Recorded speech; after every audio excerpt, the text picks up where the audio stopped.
ಹೋಗ್ತೀವಿ, ಅಲ್ಲಿ ನೋಡಿದ್ರೆ ನಮ್ಗೊಂದು 40, 45, 50. ಯಾಕೆ ಅಂತ ಅನ್ಸುತ್ತೆ ನಿಮ್ಗೆ? ಸರ್ ವ್ಯಾಲ್ಯೂಯೇಷನ್ ಅದೇ ತರ ನಮ್ ಕಾಲೇಜಲ್ಲಿ ಹೇಳ್ತಾರಲ್ಲ, VTO ಅವ್ರಿಗೆ ಏನೋ ಅಷ್ಟು 15 ಮಾರ್ಕ್ಸ್ ಡಿಫ್ರೆನ್ಸ್ ಇರುತ್ತೆ, ಹಾಗೆ ಹೀಗೆ ಏನೋ ಹೇಳ್ತಿರ್ತಾರೆ. ಅವ್ರ ಸೇಫರ್ ಸೈಡ್, ಹಲೋ, ಅವ್ರ ಸೇಫರ್ ಸೈಡ್ ಇರ್ತಾರೆ. ನಮ್ಗೆ ನಮ್ಮಂತ ವಿದ್ಯಾರ್ಥಿಗಳು ಏನ್ ಮಾಡ್ತಾರೆ, ಅಯ್ಯೋ ರಿವ್ಯಾಲ್ಯೂಯೇಷನ್ ಬಡವರು ನಾವು, ಅಲ್ಲಿ ರಿವ್ಯಾಲ್ಯೂಯೇಷನ್ ಹಾಕಲ್ಲ, ಬಿಡಕ್ಕೂ ಆಗಲ್ಲ. ಇವಾಗ ರಿವ್ಯಾಲ್ಯೂಯೇಷನ್ ಹಾಕೋದ್ರೆ ನೆಕ್ಸ್ಟ್ ಇದು ಎಕ್ಸಾಮ್ ಬಂತು, ಆಗ್ಲೇ ಪ್ರಿಪೋಂಡ್ ಪೋಸ್ಟ್ಪೋಂಡ್ ಹಾಗೆ ಹೇಗೆ ಎಲ್ಲ ಕಚ್ಚಾಡ್ಕೊಂಡು ಸಾಯ್ತಾ ಇದಾರೆ. ನಮ್ಮಂತ ವಿದ್ಯಾರ್ಥಿ ಏನು ಸಖತ್ ತೊಂದ್ರೆ ಆಗ್ತಿದೆ ಸರ್ ಪ್ರತಿದಿನ. ಆಮ್ ಆದ್ಮಿ ಪಕ್ಷದವ್ರು ಹೇಳಿದ್ರಲ್ಲ ರಿವ್ಯಾಲ್ಯೂಯೇಷನ್ ಅದೆಲ್ಲ ಹೇಳಿ, ಇವಾಗ 600 rupees ಇದ್ದಿದ್ ಫೀಸ್ ಇವಾಗ 1275 rupees ಮಾಡಿದ್ದಾರೆ. ಏನಕ್ಕೆ ಸರ್ ಮಾಡ್ಬೇಕದು? 1 to double fees. ಇವಾಗ ರಿವ್ಯಾಲ್ಯೂಯೇಷನ್ಗೆ 400 ಇದ್ದಿದ್ದು 600 ಮಾಡಿರ್ತಾರೆ. ರಿವ್ಯಾಲ್ಯೂಯೇಷನ್ ಕೂಡ ಹಾಕಕ್ಕಾಗಲ್ಲ. ನಿನ್ನೆ ಫಸ್ಟ್ ಇಯರ್ ರಿಸಲ್ಟ್ ಬಂತು, ನನ್ನ ರೂಮ್ಮೇಟ್ ಒಬ್ಬ 5 ಫೇಲ್ ಆಗ್ಬಿಟ್ಟಿದ್ದಾನೆ ಫಸ್ಟ್ ಇಯರ್. ಅವನು ಫೇಲ್ ಆಗ್ತಾನೆ ಇರ್ತಾನೆ, ನೆಕ್ಸ್ಟ್ ಅವ್ನು ಪ್ರಿಪರೇಷನ್ ಆಗಕ್ಕೂ ಟೈಮ್ ಇಲ್ಲ ಅವನ್ಗೆ. ನೆಕ್ಸ್ಟ್ ಇವಾಗ ರೆಗ್ಯುಲರ್ ಇವಾಗ ಸೆಕೆಂಡ್ ಸೆಮ್ ಎಕ್ಸಾಮ್ ಬರಬೇಕು, ತಿರ್ಗಾ 5 ಸಬ್ಜೆಕ್ಟ್ ಬ್ಯಾಕ್ ಇದೆ ಅವನ್ಗೆ. ಬ್ಯಾಕ್ ಇರೋ ಟೈಮಲ್ಲಿ ಇವಾಗ ಅದು ಓದ್ಬೇಕಾ ಇದು ಓದ್ಬೇಕಾ? ಆ ಗೊಂದಲ ಈ ಸತಿ ಅಂತೂ ಆಗಿದೆ. ವಿಶ್ವವಿದ್ಯಾಲಯದ ಎಲ್ಲ ಅಧಿಕಾರಿಗಳು ಹೊಣೆ ಹೊರಬೇಕಾಗತ್ತೆ. ವಾಟ್ ಎವರ್ ಇಟ್ ಈಸ್, ನಿಮ್ಮ ಪ್ಲಾನಿಂಗ್ ಸರಿ ಇಲ್ಲ. ಇಲ್ಲಿ ಮುಖ್ಯವಾಗಿ ನೀವು ಹೇಳಿದಕ್ಕೆ ಒಂದು ಹೇಳ್ತೀನಿ, ಪ್ಲಾನಿಂಗ್ ಸರಿ ಇಲ್ಲ ಅಂತ ಹೇಳೋಕೆ ಅವ್ರಿಗೊಂದು ಸಂಬಳ ಕೊಡ್ತೀವಲ್ವ ಸರ್, ನಮ್ಮದೇ ದುಡ್ಡಲ್ವ ಸರ್? ಏನ್ ಮಾಡ್ತೀರಿ? ಅವ್ರಿಗೊಂದು ಶಿಕ್ಷೆ ಕೊಡಬೇಕು. ಬೇಡ ಸರ್ ಅಲ್ಲಿ ಮೆಜೆಸ್ಟಿಕ್ ಅಲ್ಲಿ ಪಿಕ್ ಪಾಕೆಟ್ ಮಾಡಿದವ ಪಾಪ ಹೊಟ್ಟೆ ಹಸಿವಿಗಾಗಿ ಪಿಕ್ ಪಾಕೆಟ್ ಮಾಡಿದವನಿಗೆ 4 ಬಾರ್ಸ್ ಬಿಟ್ಟು ಒಳಗಾಗ್ತಿರಲ್ವಾ? ಇವನಿಗಾಗಿದ್ರೆ ಯಾರು ಲಂಚ ಕೊಟ್ಟು ಬಂದಿರೋ ಹೊಟ್ಟೆಗಿಲ್ಲದೆ ಅವನಿಗೆ ಶಿಕ್ಷೆ ವಿದ್ಯಾಭ್ಯಾಸ ಇಲ್ಲದ ಕಾರಣಕ್ಕಾಗಿ ಪಿಕ್ ಪಾಕೆಟ್ ಮಾಡ್ತಾರೆ. ನಾನು ಸಮರ್ಥಿಸ್ಕೊಳ್ಳೋದಲ್ಲ. ಅವರದ್ದು ಫೋಟೋ ಹಾಕ್ಬಿಟ್ಟು ನೀವು ಸ್ಟ್ರೇಟ್ ಹಿಡಿದ್ಬಿಟ್ಟು ಜೇಬುಗಳವರಿದ್ದಾರೆ ಎಚ್ಚರ ಅಲ್ಲ. ಜಯಪ್ರಕಾಶ್, ಇವಾಗ ಏನಂದ್ರೆ ಯೋಗ್ಯತೆ ಇಲ್ಲದೆ ಇದ್ದವ್ರನ್ನ ಹುದ್ದೆಗಳಿಗೆ ನೇಮಿಸುವಂತ ಬೇಜವಾಬ್ದಾರಿ ಕೆಲಸಗಳನ್ನ ಮಾಡ್ತಾರಲ್ಲ, ಅದ್ರದ್ದು ಪರಿಣಾಮ. ಯೋಗ್ಯರನ್ನ ಮಾಡಿದ್ರೆ ನಿಮ್ಗೆಲ್ಲಾ ಸೊಲ್ಯೂಷನ್ ಸಿಗ್ತದೆ. ಇವತ್ತಿನ ದಿನ ಬೇಕಾದಷ್ಟು ಉದಾಹರಣೆಗಳಿದಾವೆ. ಯೋಗ್ಯರು ಬೇಕಾದಷ್ಟು ಆರ್ಗನೈಸೇಷನ್ ಅಲ್ಲಿ ಹೋಗಿ ದೇ ಹ್ಯಾವ್ ಟರ್ನ್ ಅರೌಂಡ್. ಅವ್ರು ಹೋದ್ಮೇಲೆ ಬೇಕಾದಷ್ಟು ರಿಫಾರ್ಮ್ಸ್ ಮಾಡಿದ್ದಾರೆ, ಬೇಕಾದಷ್ಟು ರಿಲೀಫ್ಗಳನ್ನು ಕೊಟ್ಟಿದ್ದಾರೆ. ಆ ಥರದ್ದೆಲ್ಲ ಇದೆ. ಸೊ ಮೊದಲು ಇವರು ಯೋಗ್ಯರನ್ನ ಆ ಹುದ್ದೆಗಳಿಗೆ ಕೂಡಿಸುವಂಥದ್ದು ಒಂದು ಜವಾಬ್ದಾರಿ ತಗೋಬೇಕು. ಇದು ಬೇಕಾದಷ್ಟು ಕಾರಣಗಳಿಗೆ ಇನ್ಫ್ಲೂಯೆನ್ಸ್ ಅಲ್ಲಿ ಮತ್ತೊಂದು ಇನ್ನೊಂದು ಆ ಕಾರಣಗಳಿಂದ ನೀವು ತಂದು ಕೂಡಿಸಿದ್ರೆ ಪರಿಣಾಮ ಏನಂದ್ರೆ ನೀವು ಎಲ್ಲ ವಿದ್ಯಾರ್ಥಿಗಳು. ಸೊ ಇವತ್ತಿನ ದಿನ ವಿದ್ಯಾರ್ಥಿಗಳಿಗೆ ಅವ್ರಿಗೆ ಮಾನಸಿಕವಾಗಿ ಏನಂದ್ರೆ ವಿಟಿಯೋದು ಸರಿಯಾಗಿಲ್ಲ ಅನ್ನೋ ಒಂದು ಭ್ರಮೆ ಬಂದ್ಬಿಟ್ಟಿದೆ. ಆದ್ರೆ ಎಲ್ಲ ಆತರ, ಬಟ್ ಜನರಲ್ ಆಗಿ ಆತರ ಭ್ರಮೆ ಬಂದಿದೆ. ಅದನ್ನು ಹೋಗಲಾಡಿಸಬೇಕು ಅಂತಂದ್ರೆ ನೀವು ಒಂದು ಎಚ್ಚೆತ್ಕೊಂಡು ಸರಿಯಾದ ರೀತಿಯಲ್ಲಿ ಅದೊಂದು ಸಮೂಹ ಸನ್ನಿ ಅದು. ಒಮ್ಮೆ ಈಗ ಅವ್ನಿಗೆ ಏನಾಗುತ್ತೆ, ಈಗ M.Tech ಮಾಡಿದಂತ ಹುಡುಗ ಅವನ ರಿಸಲ್ಟ್ ಬಂದ್ರೆ ಅವನ ಲೈಫ್ ಸೆಟ್ಲ್ ಆಯ್ತಾ. ಅವನು ಎಲ್ಲಿ ನೀವು ಅವನನ್ನ ನೇತಾಡಿಸಿದ್ದೀರಿ ಅಂತಂದ್ರೆ, ಇದು ಗಲ್ಲು ಶಿಕ್ಷೆ ಹಾಕಿಬಿಟ್ಟು ಗಲ್ಲು ಶಿಕ್ಷೆಯಿಂದ ಬದುಕಿಬಿಡ್ತಾನೆ. ಇವನು ಬದುಕಿ ಪ್ರಯೋಜನ ಇಲ್ಲ, ಜೀವನ ಪೂರ್ತಿ ಹಿಂಗೆ ಮಲ್ಕೊಂಡೇ ಇರಬೇಕು ಅಂತ ಹೇಳ್ದಂಗೆ ಆಗೋಯ್ತು. ರಾಘವೇಂದ್ರ ಅವ್ರ ಪ್ರಶ್ನೆಗೆ ಒಂದು ಉತ್ತರ ಕೊಡೋದ್ರೆ, ದಿನಕ್ಕೆ 40 ಸ್ಕ್ರಿಪ್ಟ್ ವ್ಯಾಲ್ಯೂ ಮಾಡಬಹುದು. ಒಬ್ಬ ವ್ಯಾಲ್ಯೂ 120 ಸ್ಕ್ರಿಪ್ಟ್ ಎಲ್ಲ ಮಾಡ್ತಿರಲ್ಲಪ್ಪ, ಅದಕ್ಕೆ ಅಲೋ ಮಾಡಿದವ್ರು ಯಾರು ಪಾಪ? ಅದನ್ನ ನಾನು ಎರಾಟಿಕ್ ವ್ಯಾಲ್ಯೂಯೇಷನ್ ಅಂತ ಕರಿತೀನಿ. ನೀವು ಎರಾಟಿಕ್ ಸ್ಟೈಲ್ ಅಲ್ಲಿ ವ್ಯಾಲ್ಯೂ ಮಾಡಿದ್ಮೇಲೆ 120 ಪೇಪರ್ ನ ನೀವು ಆನ್ಸರ್ ನ ಸ್ಕ್ರಿಪ್ಟ್ ನ ನೀವು ಹೆಂಗ್ ಮಾಡಕ್ ಸಾಧ್ಯ ಸ್ವಾಮಿ? ನೀವು ಓದೋದಕ್ಕೆ ಸಾಧ್ಯ ಇಲ್ಲ. ಸೊ ಕಡಿಮೆ ಬರೋವನ್ಗೆ ಹೆಚ್ಚು ಬರುತ್ತೆ, ಹೆಚ್ಚು ಬರೋವನ್ ಕಡಿಮೆ ಬರುತ್ತೆ. ಬಿಕಾಸ್ ನೀವು ನೋಡಿ ಪೇಜ್ ಲೆಂತ್ ಅಲ್ಲಿ ಮಾರ್ಕ್ಸ್ ಹಾಕ್ತಾರೆ. ಡಿಜಿಟಲ್ ವ್ಯಾಲ್ಯೂಯೇಷನ್ ಅದು ಸ್ಕ್ರೀನ್ ಅಲ್ಲಿ ಪರದೆ ಮೇಲೆ ಹಿಂಗ್ ತಳ್ಳಿ ಏನೋ ಒಂದು ಸೆಲೆಕ್ಟ್ ಮಾಡಿ ಹೋಗುವಂತದ್ದು. ಜಯಪ್ರಕಾಶ್, ಇದೊಂದು ಹೇಳಬೇಕು, ಇದು ಭಯಂಕರವಾಗಿದೆ. ನಾನೇ ಡಿಟೆಕ್ಟ್ ಮಾಡದಂತದ್ದು ನೋಡಿ. ಒಬ್ಬ ಟೀಚರ್ಗೆ ಕ್ವಶನ್ ಪೇಪರ್ ಸೆಟ್ ಮಾಡ್ಲಿಕ್ಕೆ ಕೊಡ್ತಾರೆ. ಆ ಕ್ವಶನ್ ಪೇಪರ್ ಸೆಟ್ ಮಾಡ್ಲಿಕ್ಕೆ ಕೊಟ್ಟಾಗ ನಾವು ಎಲ್ಲಿಂದ ಸೆಟ್ ಮಾಡ್ತಾರೆ? ಈ VTU ರೆಫರ್ಡ್ ಬುಕ್ಸ್ ಇದಾವೆ, ಟೆಕ್ಸ್ಟ್ ಬುಕ್ಸ್.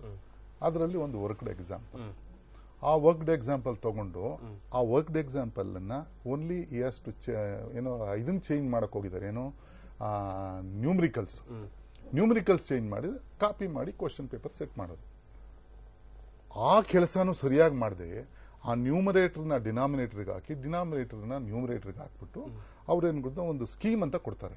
ಏನು ಪೇಪರ್ ಸೆಟ್ಟರ್ ಆದವನು ಅದಕ್ಕೆ ಆನ್ಸರು ಕೊಡಬೇಕು, ಆ ಸ್ಕೀಮ್ ಕೊಡಬೇಕು. ಆ ಸ್ಕೀಮು ರಾಂಗ್ ಇದೆ. ಸ್ಕೀಮ್ ರಾಂಗ್ ಇದ್ದಾಗ ಏನಾಯ್ತು, ಎಲ್ಲರಿಗೂ ಹೋಯ್ತು ವ್ಯಾಲ್ಯೂಯರ್ಸ್ಗೆ. ಹೋದಾಗ ಸ್ಕೀಮ್ ನೋಡ್ತಾರೆ, ಇದು ಹುಡುಗ ಬರೆದಿರೋ ಸರಿ ಇದೆ, ಆದ್ರೆ ಸ್ಕೀಮ್ ಸರಿ ಇದೆ ಅಂತ ಹುಡುಗಂದೆಲ್ಲ ತಪ್ಪು ಕೊಟ್ಟಿದ್ದಾರೆ. ಅದ್ರಲ್ಲಿ ಒಂದು ಹುಡುಗಂದ ಏನಾಯ್ತು, ಅದು 7 ಮಾರ್ಕ್ಸ್ 8 ಮಾರ್ಕ್ ಇದು ಕ್ವಶನ್, ಅವನಿಗೆ 0 ಕೊಟ್ಬಿಟ್ಟಿದ್ದಾರೆ. ಅವನು ಮತ್ತೆ ಇದಕ್ಕಾಗ್ದ, ಏನೋ ರಿವ್ಯಾಲ್ಯೂಯೇಷನ್ ಆಗ್ತಾ ಫೋಟೋ ಕಾಪಿ ತಗೊಂಡೋಗಿ ಆ ಸಬ್ಜೆಕ್ಟ್ ಯಾರು ಪಾಠ ಮಾಡಿದ್ರು 2 ಮೇಸ್ಟ್ಗಳ ಹತ್ರ ತೋರಿಸ್ದ. ಎಲ್ಲ ಕರೆಕ್ಟ್ ಆಗಿದೆಯಲ್ಲಯ್ಯ ನೀನ್ ಮಾಡಿರೋದು ಅಂತಂದ್ರು. ಅದರಲ್ಲಿ ಒಬ್ಬ ಮೇಸ್ಟ್ರು ಏನ್ ಮಾಡಿದ್ರು, ಇಲ್ಲೆಲ್ಲ ಇದು ಕರೆಕ್ಟ್ ಇದೆ, ಬಹುಶಃ ಸ್ಕೀಮ್ ಒಂದ್ಸಲ ಚೆಕ್ ಮಾಡಿ ಅಂತ. ಆ ಸ್ಕೀಮ್ ಚೆಕ್ ಮಾಡಿದಾಗ, ಸ್ಕೀಮ್ ಅಂದ್ರೆ ಏನಂದ್ರೆ ಇದು ಆನ್ಸರ್ ಕೊಡ್ಬೇಕು, ಆ ಕ್ವಶನ್ ಏನ್ ಸೆಟ್ ಮಾಡ್ತಾನೆ ಅವ್ನ ಆನ್ಸರ್ ಕೊಡ್ಬೇಕು. ಆನ್ಸರ್ ಏನ್ ಮಾಡಿದಾನೆ, ತಪ್ಪು ಕೊಟ್ಟಿದ್ದಾನೆ ಅವನು. ತಪ್ಪು ಹೆಂಗ, ಅದು ವರ್ಕ್ಡ್ ಎಕ್ಸಾಂಪಲ್. ಅವ್ನು ಡಿಟ್ಟೋ ಕಾಪಿ ಮಾಡೋದಕ್ಕೂ ಬಂದಿಲ್ಲ ಅಂತ ನಾನು ಹೇಳ್ತಾ ಇರೋದು. ಕಾಪಿ ಮಾಡುವಾಗ ಆ ನ್ಯೂಮರೇಟರ್ ಮತ್ತೆ ಡಿನಾಮಿನೇಟರ್ನ ಅದಲು ಬದಲು ಮಾಡಿದಾನೆ.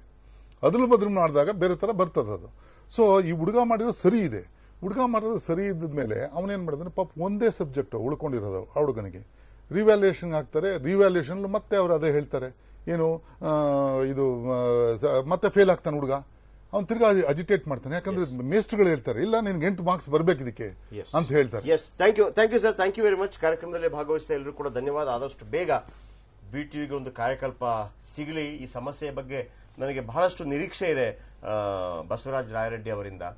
ಅವರು ಪ್ರಯತ್ನ ಪಟ್ಟರೆ, ಸರ್ಕಾರ ಪ್ರಯತ್ನ ಪಟ್ಟರೆ, ಆಮೇಲೆ ಒಂದು ರೀತಿಯಲ್ಲಿ ಯಾವುದೇ ಮುಲಾಜಿಗೆ ಬಗ್ಗುವಂತ ವ್ಯಕ್ತಿತ್ವ ಅಲ್ಲ ನಿಜವಾಗಿ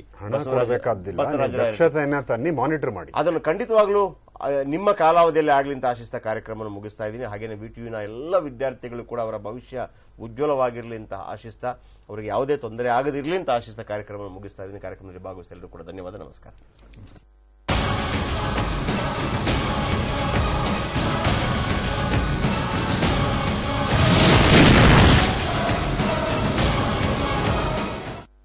ಕಷ್ಟಪಟ್ಟು ದುಡಿದ ಹಣವನ್ನು ಫ್ರೀ ಗಿಫ್ಟ್ಗಾಗಿ ಯಾವುದೋ ಒಂದು ಚಿಟ್ನಲ್ಲಿ ಹಾಕಬಹುದೇ? ಸೇವ್ ಮಾಡ್ತಿದ್ದೀರಾ, ವೇಸ್ಟ್ ಮಾಡ್ತಿದ್ದೀರಾ?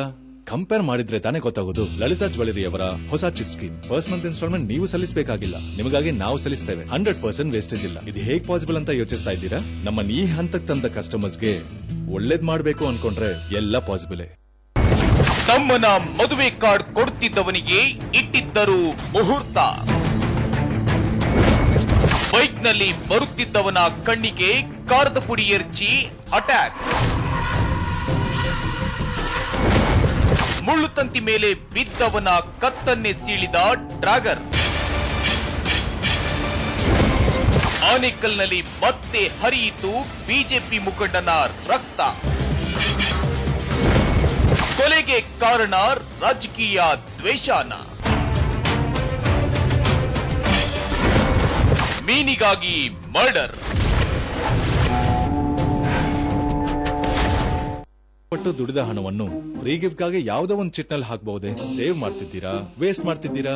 ಕಂಪೇರ್ ಮಾಡಿದ್ರೆ ತಾನೇ ಗೊತ್ತಾಗೋದು. ಲಲಿತಾ ಜ್ಯುವೆಲರಿ ಅವರ ಹೊಸ chit scheme. First month instalment ನೀವು ಸಲ್ಲಿಸಬೇಕಾಗಿಲ್ಲ, ನಿಮಗಾಗಿ ನಾವು ಸಲ್ಲಿಸ್ತೇವೆ. 100% ವೇಸ್ಟೇಜ್ ಇಲ್ಲ. ಇದು ಹೇಗ್ ಪಾಸಿಬಲ್ ಅಂತ ಯೋಚಿಸ್ತಾ ಇದ್ದೀರಾ? ನಮ್ಮನ್ನ ಈ ಹಂತಕ್ಕೆ ತಂದ ಕಸ್ಟಮರ್ಸ್ಗೆ ಒಳ್ಳೇದ್ ಮಾಡ್ಬೇಕು ಅನ್ಕೊಂಡ್ರೆ ಎಲ್ಲ ಪಾಸಿಬಲ್. ಗೋಹತ್ಯೆ ನಿಷೇಧವೋ, ನಿಷೇಧಕ್ಕೆ ಮೊದಲ ಹೆಜ್ಜೆಯು. ಮೋದಿ ವಿರುದ್ಧ ಸಿಡಿದೆದ್ದ ಕೇರಳ, ಬಾಂಗ್ಲಾ, ತಮಿಳುನಾಡು.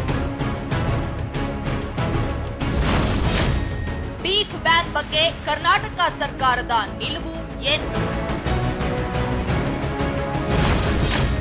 ರಾಷ್ಟ್ರೀಯ ಪ್ರಾಣಿ ಆಗ್ಬೇಕಾ ಪವಿತ್ರ ಪ್ರಾಣಿ ಗೋವು? ಗೋವಿನ ಪಾಡು.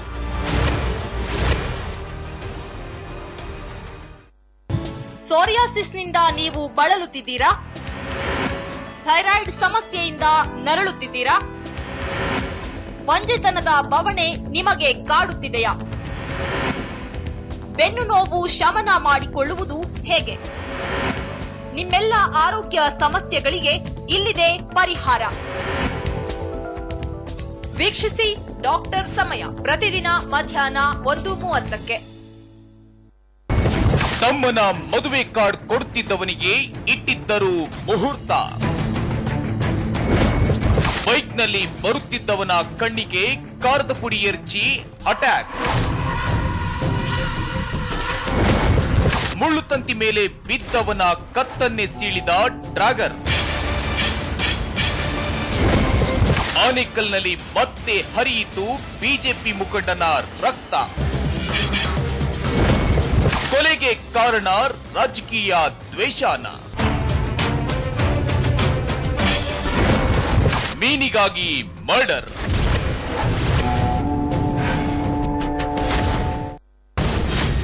ಗೋಹತ್ಯೆ ನಿಷೇಧವೋ, ನಿಷೇಧಕ್ಕೆ ಮೊದಲ ಹೆಜ್ಜೆಯು. ಮೋದಿ ವಿರುದ್ಧ ಸಿಡಿದೆದ್ದ ಕೇರಳ, ಬಾಂಗ್ಲಾ, ತಮಿಳುನಾಡು. ಬೀಫ್ ಬ್ಯಾನ್ ಬಗ್ಗೆ ಕರ್ನಾಟಕ ಸರ್ಕಾರದ ನಿಲುವು ಏನು? ರಾಷ್ಟ್ರೀಯ ಪ್ರಾಣಿ ಆಗ್ಬೇಕಾ? ಪವಿತ್ರ ಪ್ರಾಣಿ ಗೋವು. ಗೋವಿನ ಪಾಡು.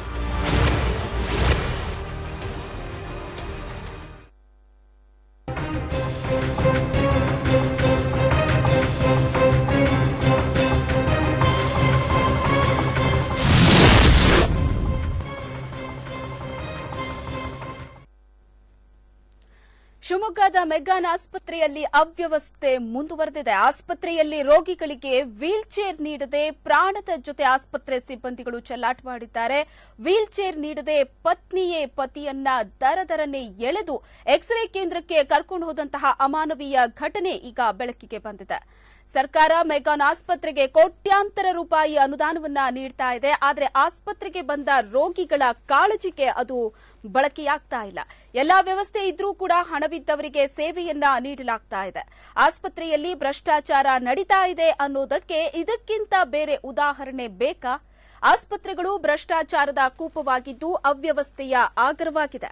ಈ ಬಗ್ಗೆ ಮಾಧ್ಯಮಗಳು ಪದೇ ಪದೇ ಸುದ್ದಿಯನ್ನ ಮಾಡಿದ್ರೂ ಕೂಡ ಆಸ್ಪತ್ರೆಯವರು ಎಚ್ಚೆತ್ತುಕೊಳ್ತಾ ಇಲ್ಲ. ಆಸ್ಪತ್ರೆ ಸಿಬ್ಬಂದಿಗಳು ಅಮಾನವೀಯವಾಗಿ ವರ್ತಿಸಿರೋದು ಈಗ ಎಲ್ಲೆಡೆ ಭಾರಿ ಆಕ್ರೋಶಕ್ಕೆ ಕಾರಣವಾಗಿದೆ. ಪ್ರಭಾವಿ ಸಚಿವರ ಜಿಲ್ಲೆಯಲ್ಲೇ ಇಂತಹ ಘಟನೆ ನಡೀತಾ ಇದ್ರೂ ಯಾರೊಬ್ಬ ಅಧಿಕಾರಿಗಳು ಇತ್ತ ಸುಳಿತಾ ಇಲ್ಲ. ಆರೋಗ್ಯ ಸಚಿವರೇ, ನಿಮಗೆ ಇದು ಕಾಣಿಸ್ತಾ ಇಲ್ವಾ? ಜನ ಪ್ರಶ್ನೆ ಮಾಡ್ತಾ ಇದ್ದಾರೆ, ಆರೋಗ್ಯ ಸಚಿವರೇ ನಿಮ್ಗೆ ಇದು ಕಾಣಿಸ್ತಾ ಇಲ್ವಾ ಅಂತ. ಸರ್ಕಾರ ಕೋಟ್ಯಾಂತರ ರೂಪಾಯಿ ಹಣವನ್ನ ಈ ರೀತಿ ಸರ್ಕಾರಿ ಆಸ್ಪತ್ರೆಗಳ ಮೇಲೆ ಸುರಿತಾ ಇದೆ.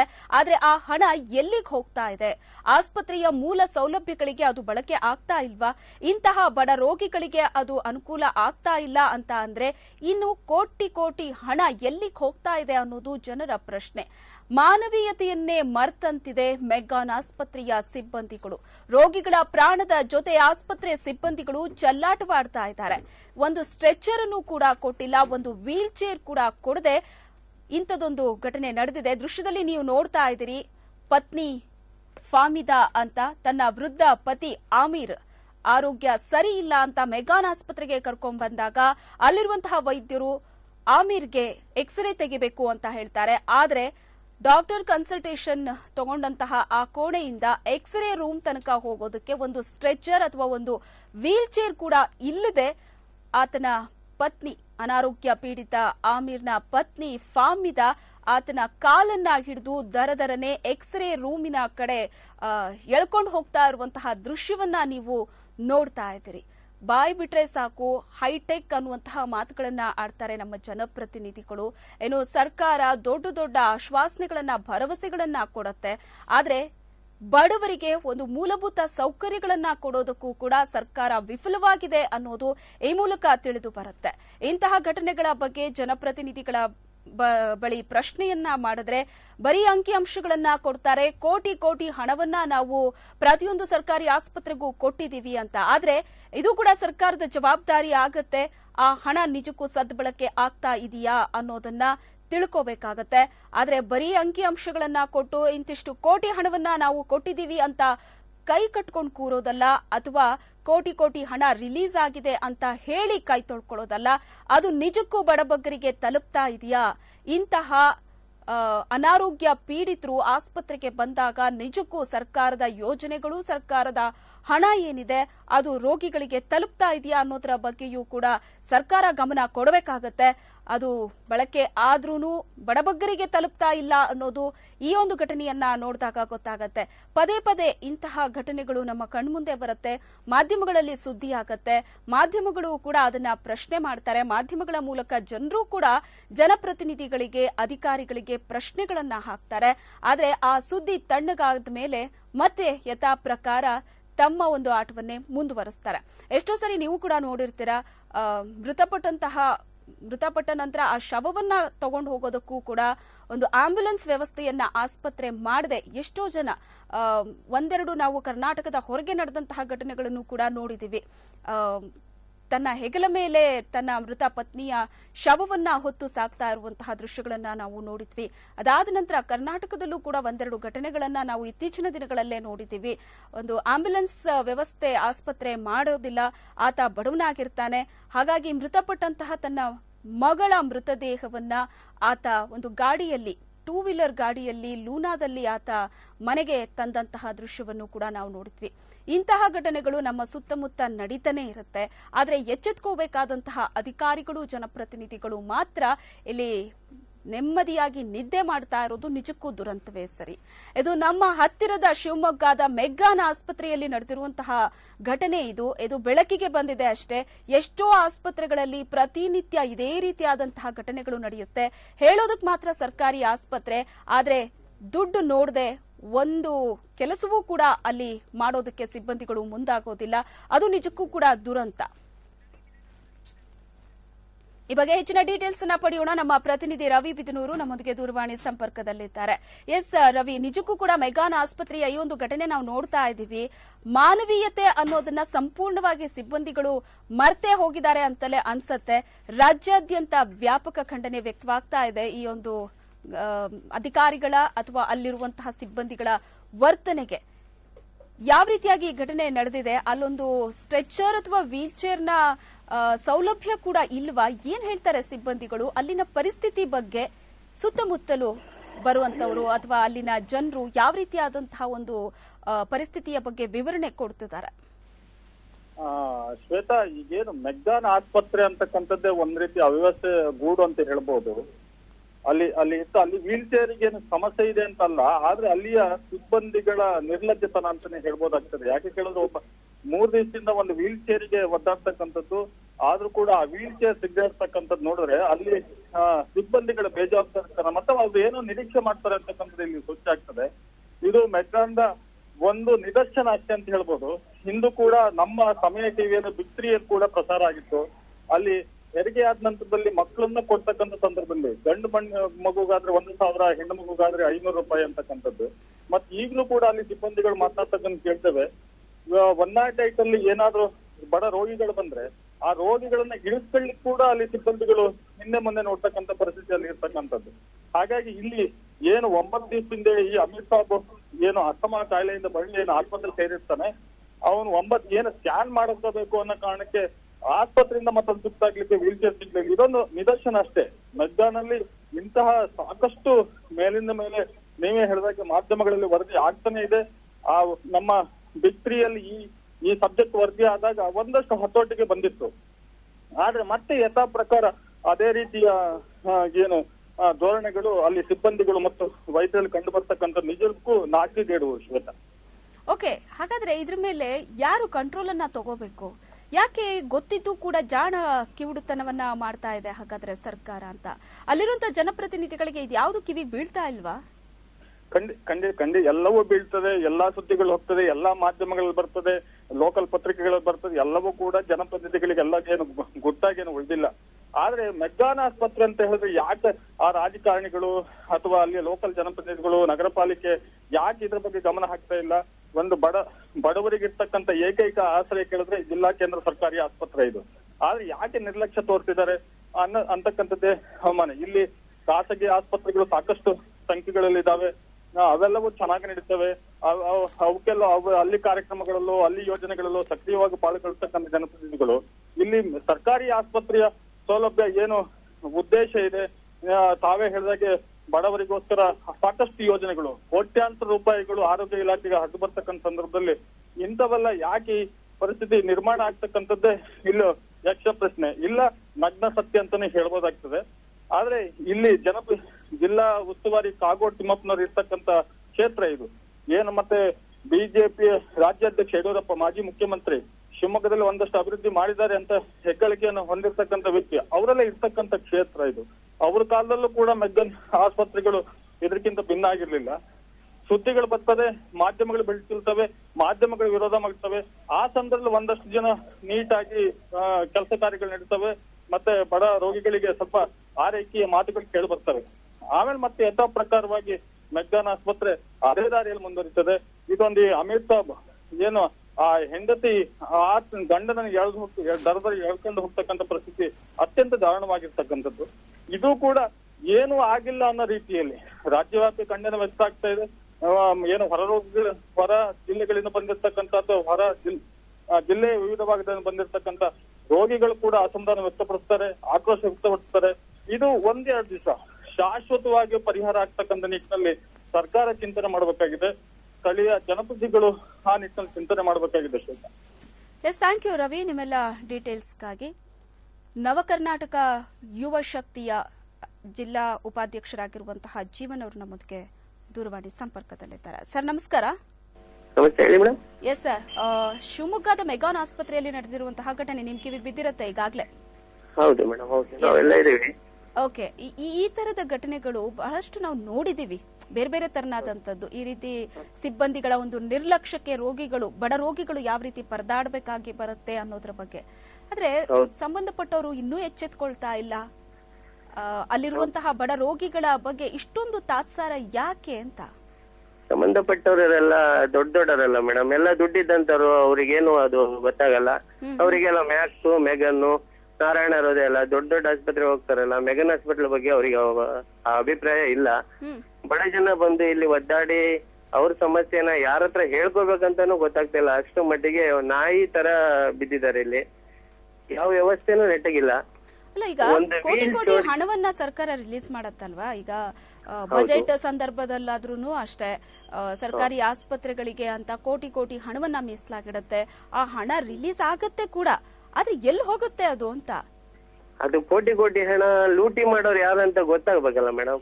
ಎಲ್ಲಿಂದ ಹೋಗುತ್ತೆ, ಎಲ್ಲಿ ಹೋಗುತ್ತೆ, ಅದು ಯಾರು ಗೊತ್ತಾಗುತ್ತೆ? ಬಡ ಜನಗಳಿಗೆ ಏನ್ ಗೊತ್ತಾಗುತ್ತೆ? ಗೌರ್ಮೆಂಟ್ ಹಾಸ್ಪಿಟಲ್ ಅಂತ ಎಲ್ಲರೂ ಬರ್ತಾರೆ, ಬಟ್ ದುಡ್ಡು ಇಟ್ಕೊಂಡು ಬಂದ್ರೆ ಮಾತ್ರ ಗೌರ್ಮೆಂಟ್ ಹಾಸ್ಪಿಟಲ್ ಆಗ್ಬಿಟ್ಟಿದೆ ಈಗ. ಪ್ರತಿಯೊಂದು ಸ್ಕ್ಯಾನಿಂಗ್ ಆಗ್ಲಿ, ಮಾತ್ರೆ ಆಗ್ಲಿ, ಇಂಜೆಕ್ಷನ್ ಆಗ್ಲಿ, ಪ್ರತಿ ಒಂದನ್ನು ಹೊರಗಡೆ ಬರ್ಕೊಡ್ತಾರೆ. ಖಂಡಿತವಾಗ್ಲು. ಅಲ್ಲ, ಈಗ ಮತ್ತೊಂದು ಸುದ್ದಿ ಬರ್ತಾ ಇದೆ, ಹಾಗೆ ಲೈನ್ ಅಲ್ಲಿ ಜೀವನ್ ಅವರೇ. ಈ ಒಂದು ವಿಚಾರದ ಬಗ್ಗೆ ಸಿಎಂ ಸಿದ್ದರಾಮಯ್ಯನವರ ಬಳಿ ಪ್ರತಿಕ್ರಿಯೆಯನ್ನ ಕೇಳಿದ್ರೆ ಅವರು ಪ್ರತಿಕ್ರಿಯೆ ಕೊಡೋದಕ್ಕೆ ನಿರಾಕರಿಸಿದ್ದಾರೆ. ಪ್ರಶ್ನೆ ಕೇಳ್ತಾ ಇದ್ದ ಹಾಗೆ ಗರಂ ಆಗಿದ್ದಾರೆ ಸಿಎಂ ಸಿದ್ದರಾಮಯ್ಯನವರು. ಸಿದ್ದರಾಮಯ್ಯನವರೇ, ಇದೇನಾ ನಿಮ್ಮ ಆರೋಗ್ಯ ಭಾಗ್ಯ? ಜನ ಪ್ರಶ್ನೆ ಮಾಡಲೇಬೇಕಾದಂತದ್ದು ಇದು. ಶಿವಮೊಗ್ಗದ ಮೆಗಾನ್ ಆಸ್ಪತ್ರೆಯಲ್ಲಿನ ಈ ಅಮಾನವೀಯ ಪ್ರಕರಣದ ಬಗ್ಗೆ ಸಿಎಂ ಸಿದ್ದರಾಮಯ್ಯನವರ ಬಳಿ ಪ್ರತಿಕ್ರಿಯೆಯನ್ನ ಕೇಳಿದಾಗ ಅವರು ಪ್ರತಿಕ್ರಿಯೆ ಕೊಡೋದಕ್ಕೆ ನಿರಾಕರಿಸಿದ್ದಾರೆ. ಪ್ರಶ್ನೆ ಕೇಳ್ತಾ ಇದ್ದ ಹಾಗೇನೆ ಸಿದ್ದರಾಮಯ್ಯನವರು ಸಿಟ್ಟಿಗೆದ್ದಿದ್ದಾರೆ. ಬಿಡ್ರಿ ಅಂತ ಉಡಾಫೆಯಿಂದ ಸಿಟ್ಟಾಗಿ ಸಿಎಂ ಅಲ್ಲಿಂದ ಕಾಲ್ಕಿತ್ತಿದ್ದಾರೆ. ಪ್ರಶ್ನೆ ಕೇಳ್ತಾ ಇದ್ದ ಹಾಗೇನೆ ಸಿಎಂ ಸಿದ್ದರಾಮಯ್ಯ ಫುಲ್ ಗರಂ ಆಗ್ತಾರೆ. ಹಾಗಾದ್ರೆ ಯಾರು ಇದಕ್ಕೆ ಉತ್ತರ ಕೊಡಬೇಕು? ಪ್ರತಿಯೊಂದು ವಿಚಾರಕ್ಕೂ ಆ ಭಾಗ್ಯ ಈ ಭಾಗ್ಯ ಅಂತ ಕೊಡುವಂತಹ ಸಿದ್ದರಾಮಯ್ಯ ಮತ್ತು ಅವರ ಸರ್ಕಾರ ಇಂತಹ ಒಂದು ಅಮಾನವೀಯ ಘಟನೆಯ ಬಗ್ಗೆ ಪ್ರಶ್ನೆಯನ್ನ ಮಾಡಿದಾಗ ನಿಜಕ್ಕೂ ಅದಕ್ಕೆ ಉತ್ತರವನ್ನ ನೀಡದೇ ಇರೋದು, ಯಾವುದೇ ಪ್ರತಿಕ್ರಿಯೆ ಕೊಡೋದಕ್ಕೆ ನಿರಾಕರಿಸಿರೋದು ದುರಂತವೇ ಸರಿ. ಇದೇನಾ ನಿಮ್ಮ ಆರೋಗ್ಯ ಭಾಗ್ಯ ಅಂತ ಈಗ ಜನ ಕೇಳಬೇಕಾಗಿದೆ. ನಿಜಕ್ಕೂ ಕೂಡ ಯಾವ ಪ್ರಶ್ನೆಗಳಿಗೆ ಉತ್ತರವನ್ನ ಕೊಡಬೇಕು ಆ ಪ್ರಶ್ನೆಗೆ ಉತ್ತರವನ್ನ ಕೊಡದೆ ಸಿದ್ದರಾಮಯ್ಯನವರು ಅಲ್ಲಿಂದ ನಡೆದಿರೋದು ಇದು ಇಡೀ ರಾಜ್ಯದ ಜನರ ಆಕ್ರೋಶಕ್ಕೆ ಕಾರಣವಾಗಿದೆ. ಬಹಳಷ್ಟು ಸರ್ಕಾರಿ ಆಸ್ಪತ್ರೆಗಳ ಪರಿಸ್ಥಿತಿ ಇದೇ ರೀತಿಯಾಗಿದೆ. ಸರ್ಕಾರ ಅದು ಕಿವಿಗೆ ಬಿದ್ರೂ ಕೂಡ ಅದನ್ನ ಸೀರಿಯಸ್ ಆಗಿ ಗಂಭೀರವಾಗಿ ತಗೊಳ್ಳುವಂತಹ ಒಂದು ಮನಸ್ಥಿತಿಲಿ ಇಲ್ಲ ಅನ್ನೋದು ನಮ್ಮ ರಾಜ್ಯದ ಒಂದು ದೊಡ್ಡ ದುರಂತ. ಇದು ಬಡವರಿಗೆ ಸಹಾಯ ಆಗ್ಲಿ ಅನ್ನುವಂತಹ ದೃಷ್ಟಿಯಿಂದಲೇ ಸರ್ಕಾರಿ ಆಸ್ಪತ್ರೆಗಳನ್ನ ಮಾಡಿರೋದು. ಆದ್ರೆ ಇದು ಜಿಲ್ಲಾಸ್ಪತ್ರೆ, ಸುತ್ತಮುತ್ತ ಇರುವಂತಹ ಬಹಳಷ್ಟು ಗ್ರಾಮ ತಾಲೂಕಿನ ಜನರು ಈ ಆಸ್ಪತ್ರೆಗೆ ಬರ್ತಾರೆ. ಆದ್ರೆ ಇಲ್ಲಿ ಬಡವರ ಒಂದು ಗೋಳನ್ನ ಕೇಳೋರಿಲ್ಲ. ಬಡವರಿಗೆ ಕಾಯಿಲೆ ಬಂದ್ರೆ ಅವರನ್ನ ಪ್ರಾಣಿಗಿಂತ ಕಡೆಯಾಗಿ ನೋಡುವಂತಹ ಇಂತಹ ಮನಸ್ಥಿತಿಗಳ ಮಧ್ಯೆ ನಿಜಕ್ಕೂ ಕೂಡ ಯಾವ ಎಕ್ಸ್ಪೆಕ್ಟೇಷನ್ ಇಟ್ಕೊಳ್ಳೋದಕ್ಕೂ ಸಾಧ್ಯ ಆಗೋದಿಲ್ಲ. ಪ್ರತಿಕ್ರಿಯೆ ನೀಡಬೇಕಾಗಿತ್ತು ಸಿದ್ದರಾಮಯ್ಯನವರು. ಯಾಕೆ ಈ ರೀತಿ ಅವ್ಯವಸ್ಥೆ ಆಗಿದೆ, ಯಾರು ಸಂಬಂಧಪಟ್ಟವರು, ನಾವು ಕ್ರಮ ತಗೋತೀವಿ ಅಂತ. ಅದಕ್ಕೆ ಸಿಟ್ಟಿಗೇಳುವಂತಹ ಅಥವಾ ಗರಂ ಆಗುವಂತಹ ಅವಶ್ಯಕತೆ ಆದ್ರೂ ಏನಿತ್ತು ಅನ್ನುವಂತಹ ಪ್ರಶ್ನೆ ಈಗ ಸದ್ಯಕ್ಕಿದೆ.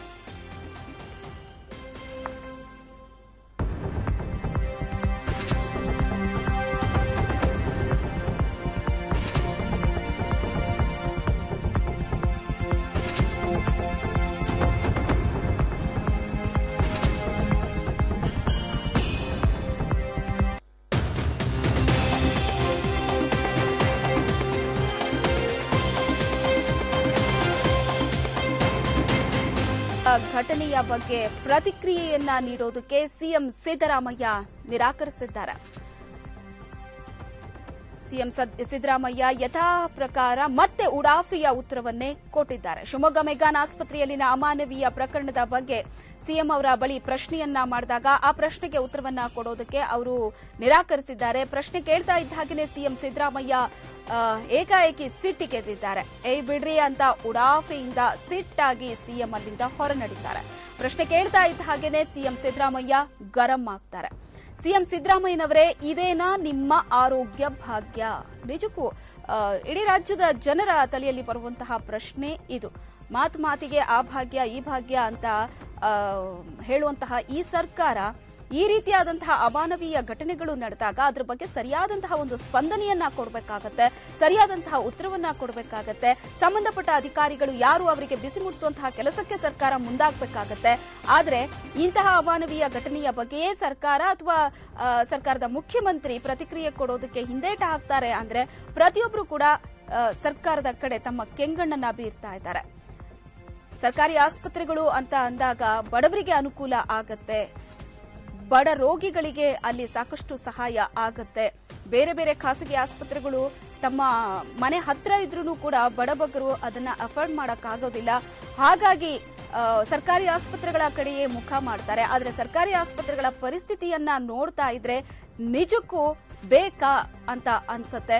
ಕೋಟಿ ಕೋಟಿ ಹಣ ಸರ್ಕಾರದಿಂದ ರಿಲೀಸ್ ಆಗತ್ತೆ, ಆದ್ರೆ ಎಲ್ಲಿ ಹೋಗುತ್ತೆ ಆ ಹಣ ಅನ್ನೋದು ಈಗ ಜನಸಾಮಾನ್ಯರ ಪ್ರಶ್ನೆಯಾಗಿದೆ. ಇನ್ನು ಇವೆಲ್ಲದರ ಬಗ್ಗೆ ಹೆಚ್ಚಿನ ಡೀಟೇಲ್ಸ್ ಅನ್ನ ಪಡೆಯೋಣ. ನಮ್ಮ ಪ್ರತಿನಿಧಿ ರಾಜಪ್ಪ ಸುತ್ತೂರು ದೂರವಾಣಿ ಸಂಪರ್ಕದಲ್ಲಿದ್ದಾರೆ. ಎಸ್ ರಾಜಪ್ಪ, ಇಂತಹ ಅಮಾನವೀಯ ಘಟನೆಯ ಬಗ್ಗೆ ಸಿಎಂ ಬಳಿ ಪ್ರಶ್ನೆ ಮಾಡಿದಾಗ ಅವರು ಯಥಾ ಪ್ರಕಾರ ಹಾರಿಕೆಯ ಉತ್ತರ ಕೊಡೋದಕ್ಕೆ ಹಿಂದೇಟ್ ಹಾಕಿದ್ದಾರೆ. ಗರಂ ಆಗ್ತಾರೆ ಸಿಎಂ ಸಿದ್ದರಾಮಯ್ಯ. ಯಾಕೆ ರಿಯಾಕ್ಷನ್ ಅಂತ?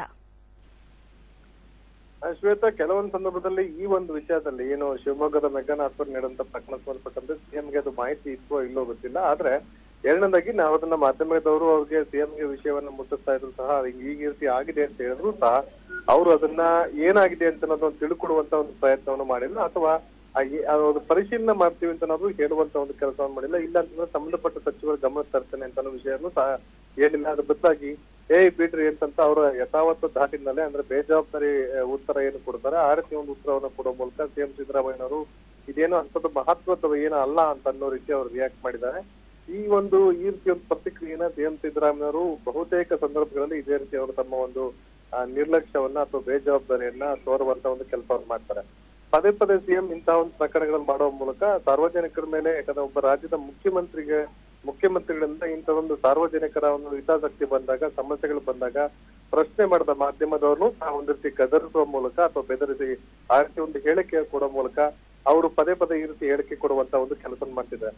ವಿಶೇಷ ಅಂದ್ರೆ ರಾಜ್ಯದ ಮುಖ್ಯಮಂತ್ರಿಗಳು ಅನೇಕ ಭಾಗ್ಯಗಳನ್ನ ಕೊಟ್ಟಿದ್ದಾರೆ. ಏನು ಆರೋಗ್ಯ ಭಾಗ್ಯ ಇರ್ಬೋದು ಅಥವಾ ಜ್ಯೋತಿ ಸಂಜೀವಿನಿ ಇರ್ಬೋದು, ರೈತರಿಗೆ ಈ ಬೇರೆ ವಿವಿಧ ಯೋಜನೆಗಳಿರ್ಬೋದು, ಈ ರೀತಿ ಬೇರೆ ಬೇರೆ ಯೋಜನೆಗಳನ್ನ ಘೋಷಣೆ ಮಾಡಿದ್ದಾರೆ. ಲಕ್ಷಾಂತರ ದುಡ್ಡನ್ನ ಈ ರೀತಿ ಒಂದು ಯೋಜನೆಗಳು ಕೋಟ್ಯಾಂತರ ದುಡ್ಡನ್ನ ಇನ್ವೆಸ್ಟ್ ಮಾಡ್ತಿದ್ದಾರೆ. ಖಾಸಗಿ ಹಾಸ್ಪಿಟಲ್ಗಳು ಸಹ ಚಿಕಿತ್ಸೆ ನೀಡಲಿಕ್ಕೆ ಸರ್ಕಾರ ಯೋಜನೆ ರೂಪಿಸುತ್ತೆ. ಆದ್ರೆ ಸಾರ್ವಜನಿಕ ಆಸ್ಪತ್ರೆಗಳಲ್ಲೇ ಸರಿಯಾಗಿ ಸೌಲಭ್ಯಗಳಿರ್ಬೋದು ಅಥವಾ ಇರುವಂತಹ ಸೌಲಭ್ಯಗಳನ್ನು ಸರಿಯಾಗಿ ಬಳಕೆ ಮಾಡೋ ವಿಷಯದಲ್ಲೂ ಸಹ ಅಧಿಕಾರಿಗಳು ಸಹ ನಿರ್ಲಕ್ಷ್ಯ ವಹಿಸ್ತಾರೆ. ಅಂತಹ ವಿಷಯಕ್ಕೆ ಸಿಎಂ ಸಿದ್ದರಾಮಯ್ಯ ಇರ್ಬೋದು, ಅದು ಇಲಾಖೆ ಸಚಿವರು ಇರ್ಬೋದು, ಯಾರು ಸಹ ಸಮರ್ಪಕವಾಗಿ ಅದಕ್ಕೆ ಪರಿಹಾರ ಕಂಡುಕೊಳ್ಳೋ ಕೆಲಸವನ್ನು ಮಾಡಲ್ಲ. ಪ್ರತಿ ವಿಧಾನಸಭೆ ಅಧಿವೇಶನ ಸಂದರ್ಭದಲ್ಲೂ ಸಹ ಅತಿ ಹೆಚ್ಚು ಪ್ರಶ್ನೆಗಳು ಕೇಳಲ್ಪಡೋದು ಆಸ್ಪತ್ರೆ ಸಂಬಂಧಪಟ್ಟಂತೆ, ವೈದ್ಯಾಧಿಕಾರಿಗಳ ನೇಮಕಾತಿ ಸಂಬಂಧಪಟ್ಟಂತೆ, ಆಸ್ಪತ್ರೆ ಸಮಸ್ಯೆಗಳು ಸಂಬಂಧಪಟ್ಟಂತೆ. ಇಂಜೆಕ್ಷನ್ ಸಿಗೋದಿಲ್ಲ, ಟ್ಯಾಬ್ಲೆಟ್ ಸಿಗೋದಿಲ್ಲ, ಹೊರಗಡೆ ಚೀಟಿ ಬರ್ಕೊಡ್ತಾರೆ, ಸಿಕ್ಕಾಪಟ್ಟೆ ಸುಲಿಗೆ ಮಾಡ್ತಾರೆ. ಈ ರೀತಿ ಪದೇ ಪದೇ ಕೇಳ್ತಾ ಇದ್ರು ಸಹ ರಾಜ್ಯದ ಯಾವ ಸಚಿವರು ಸಹ ಅದ್ರ ಬಗ್ಗೆ ತಲೆ ಕಟ್ಟೋದಾಗ್ಲಿ ಅಥವಾ ಸ್ಪಾಟ್ ವಿಸಿಟ್ ಮಾಡಿ ಸಮಸ್ಯೆಗಳ ಪರಿಹಾರ ಕಂಡುಕೊಳ್ಳೋ ಕೆಲಸವನ್ನು ಮಾಡೋದಿಲ್ಲ. ಹೀಗಾಗಿ ನಿರಂತರವಾಗಿ ಈ ಒಂದು ಸರ್ಕಾರಿ ಆಸ್ಪತ್ರೆಗಳು ಅಂತಂದ್ರೆ ಅಲ್ಲಿಂದ ಆಸ್ಪತ್ರೆಗೆ ಸೇರುವಂತ ರೋಗಿಗಳು ಹೆಣ ತೆಗೆದುಕೊಂಡು ಬರಬೇಕು ಅಂತ ನಾವು ಒಂದು ಗಾದೆನೂ ಸಹ ಒಂದು ರೀತಿ ವ್ಯಂಗ್ಯ ಹೇಳಿಕೆನೂ ಸಹ ಈಗ ಚಾಲ್ತಿಯಲ್ಲಿದೆ. ಇದು ಸಿಎಂ ಸಿದ್ದರಾಮಯ್ಯವರು ಇಂತಹ ಒಂದು ಕೆಲಸವನ್ನ ಮಾಡಬಾರ್ದು. ಜೊತೆಗೆ ಇಲಾಖೆ ಸಚಿವರು ಸಹ ಅದ್ರ ಸಂಬಂಧಪಟ್ಟಂತೆ ವರದಿಯನ್ನು ತರಿಸ್ಕೊಳ್ತೇವೆ, ಆ ನಂತರ ಕ್ರಮ ಕೈಗೊಳ್ತೇವೆ ಅಂತ ಹೇಳ್ತಾರೆ. ಇದು ಸಹ ಕೇರ್ಲೆಸ್ ಆಗಿ ಅಥವಾ ಆ ಘಟನೆಯ ಒಂದು ಬಗ್ಗೆ ಒಂದು ಕನಿಷ್ಠ ಸೌಜನ್ಯಕ್ಕಾದ್ರೂ ಸಹ ಕಾಳಜಿಯನ್ನು ವ್ಯಕ್ತಪಡಿಸೋದು ಅಥವಾ ಕ್ಷಮೆ ಕೇಳೋದು ಅಥವಾ ಸಂಬಂಧಪಟ್ಟ ಮಾಹಿತಿಯನ್ನು ತರಿಸ್ಕೊಂಡು ಇಮಿಡಿಯೇಟ್ ಆಗಿ ಕ್ರಮ ಕೈಗೊಳ್ಳುವಂತ ಬದಲಾಗಿ ಕೇವಲ ವರದಿಯನ್ನು ತರಿಸ್ಕೊಂಡು ಮುಂದೇನೋ ಮಾಡ್ತೀವಿ ಅಂತ ಹೇಳ್ತಾರೆ. ಆದ್ರೆ ಆ ನಂತರ ಅದು ಏನೂ ಆಗೋದಿಲ್ಲ ಅಂತನ್ನೋದು ಮೇಲ್ನೋಟಕ್ಕೆ ಸ್ಪಷ್ಟ. ಯಾಕಂದ್ರೆ ಈ ಹಿಂದೆ ಆದಂತ ಹಲವಾರು ಘಟನೆಗಳು ಸಹ ಇದೇ ರೀತಿ ಆದ್ರೂ ಸಹ ರಾಜ್ಯ ಸರ್ಕಾರ ಯಾವುದೇ ಕ್ರಮ ಕೈಗೊಂಡಿಲ್ಲ. ಹೀಗಾಗಿ ಸಿಎಂ ವರ್ತನೆ ಮತ್ತು ಸಿಎಂ ಉಡಾಫೆ ಉತ್ತರ ಇದು ಮುಂದುವರಿದ ಭಾಗವಾಗಿದೆ. Shweta, okay, thank you Rajappa ನಿಮ್ಮೆಲ್ಲ ಡೀಟೇಲ್ಸ್ಗಾಗಿ.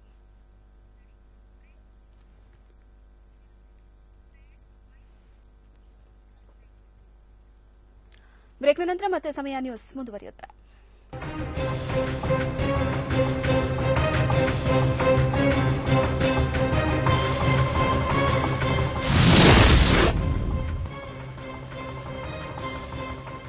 ಕಷ್ಟಪಟ್ಟು